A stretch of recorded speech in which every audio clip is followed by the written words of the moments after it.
Consumer ने अभी BSc में एक्सचेंजेस में ये इन्फॉर्म किया है कि रेमंड का एफएमसीजी बिजनेस 2825 करोड़ में खरीदने की यहाँ पर योजना निकल कर आ रही है। और ये जो पूरा एक्विजिशन है ये 10 मई तक पूरा होने की बात की जा रही है, 10 मई 2023 तक। तो ईटी नाउ स्वदेश की खबर पर मुहर लग चुका है। उनके एफएमसीजी बिजनेस में पार्क एवेन्यू और कामसूत्र ब्रांड भी शामिल हैं।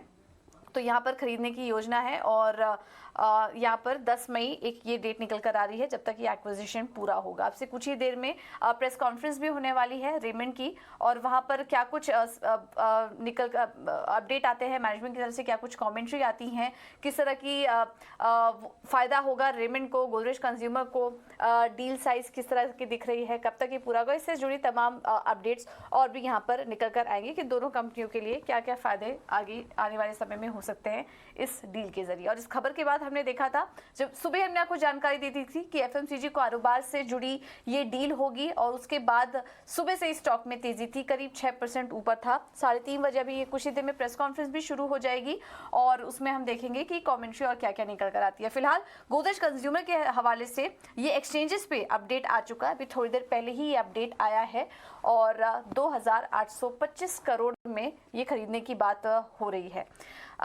तो चलिए स्लम सेल कुछ और भी डिटेल्स देखें तो स्लम सेल बेसिस पर ये ट्रेड होने की संभावना है। एफएमसीजी कारोबार होगा जिसमें कि पार्क एवेन्यू जैसे ब्रांड है और इसमें कामासूत्र प्रीमियम जैसे ब्रांड भी है, ये भी प्रेस रिलीज में निकल कर आया है। और यहाँ पर गोदरेज कंज्यूमर की तरफ से भी कुछ बयान आ रहे हैं। उनका कहना है कि वो काफ़ी एक्साइटेड हैं इस डील को लेकर, और ये जो एक्विजिशन होगा ये उनके बिजनेस पोर्टफोलियो को भी कॉम्प्लीमेंट करेगा और आगे की ग्रोथ स्ट्रैटेजीज पर भी इसके ज़रिए उनको यहाँ पर लॉन्ग रन में फ़ायदा मिलता हुआ दिखाई देगा।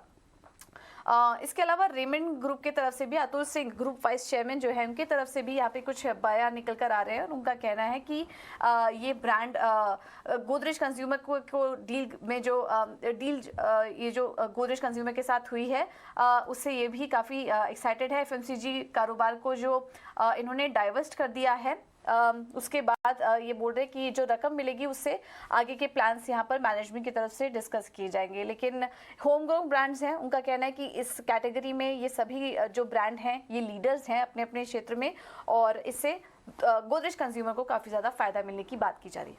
चलिए, तो ये कुछ अपडेट निकल कर आ रहे हैं। अब प्रेस कॉन्फ्रेंस होगी जिस पर कि हमारी नज़र बनी रहेगी। चलिए अब आगे बढ़ते हैं और आगे इसका और भी अपडेट आपके सामने लेकर आएंगे, बट डील पर और ज़्यादा डिटेल्स के लिए चलते हैं अनुराग के पास। अनुराग बताइए और क्या जानकारी है आपके पास? देखिए, ईटी नाउ स्वदेश की इस खबर पे मोहर लग गई है। जो गोदरेज कंज्यूमर है वो रेमंड का कंज्यूमर कारोबार खरीदने जा रहा है और इसका ऐलान हो गया है। 2825 करोड़ के अंदर ये डील फाइनल हुई है और इसमें जो दो टॉप ब्रांड होंगे जो गोदरेज कंज्यूमर एक्वायर करेगा वो एक कामासूत्रा और पार्क एवेन्यू जो ये ब्रांड है रेमंड के कंज्यूमर केयर कारोबार के, इसको जो है एक्वायर किया जाएगा। इसके अलावा ये जो डील होगी वो स्लम्प सेल मेथड के जरिए पूरी की जाएगी, जिसका ऐलान जो है अभी गोदरेज कंज्यूमर के द्वारा किया गया है। तो काफ़ी बड़ा ऐलान है जिसमें गोदरेज कंज्यूमर जो 2800 करोड़ के अंदर 2825 करोड़ के अंदर रेमंड का जो कंज्यूमर कारोबार है उसको खरीदने जा रहा है और जिसका ऐलान हो गया है, जिसमें दो बड़े ब्रांड जो है वो गोदरेज कंज्यूमर की झोली में चले जाएंगे। एक कामासूत्रा जो सेक्सुअल वेलनेस ब्रांड है और इसके अलावा पार्क एवेन्यू ब्रांड है वो भी जो गोदरेज कंज्यूमर के झोली में जा रहे हैं। बिल्कुल, बहुत बहुत शुक्रिया अनुराग आपका ये सारी जानकारी देने के लिए। आपसे कनेक्ट करते रहेंगे हम, लेकिन चलिए आपको सीधे ले चलते हैं।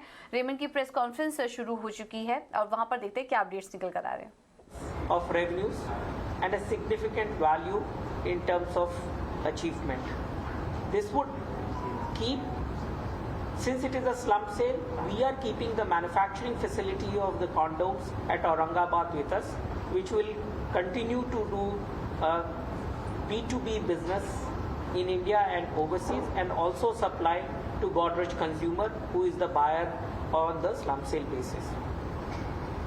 As RCCL is getting significant amount of cash and liquidity, we have taken a large corporate initiative which is critical for the success and the future growth of the company.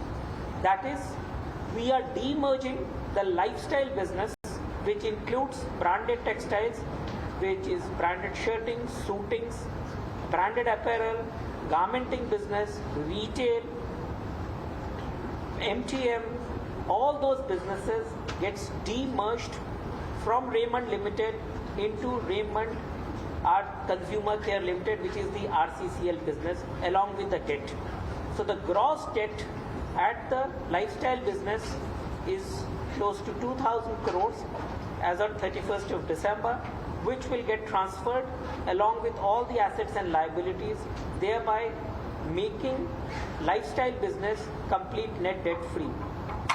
As you know, it is very important to say that Raymond being a listed entity, and since the significant part of the business of Raymond Limited is being demerged, Raymond Consumer Care shareholders will also get the shares, Raymond Limited shareholders will get the shares of Raymond Consumer Care, and thereby making it as a listed entity.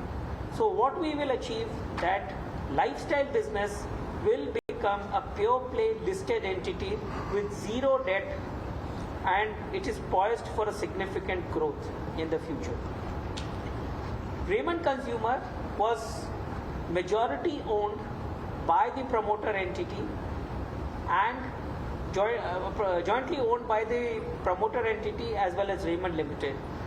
Promoter had the ability to take out the money, but his commitment is towards the business, and therefore he is putting the entire money back into the Raymond Consumer Care Limited lifestyle business, ensuring that it becomes a net debt free. Therefore, it reflects that whenever the promoter has made a monetization of asset, he has contributed back into the business. तो ये press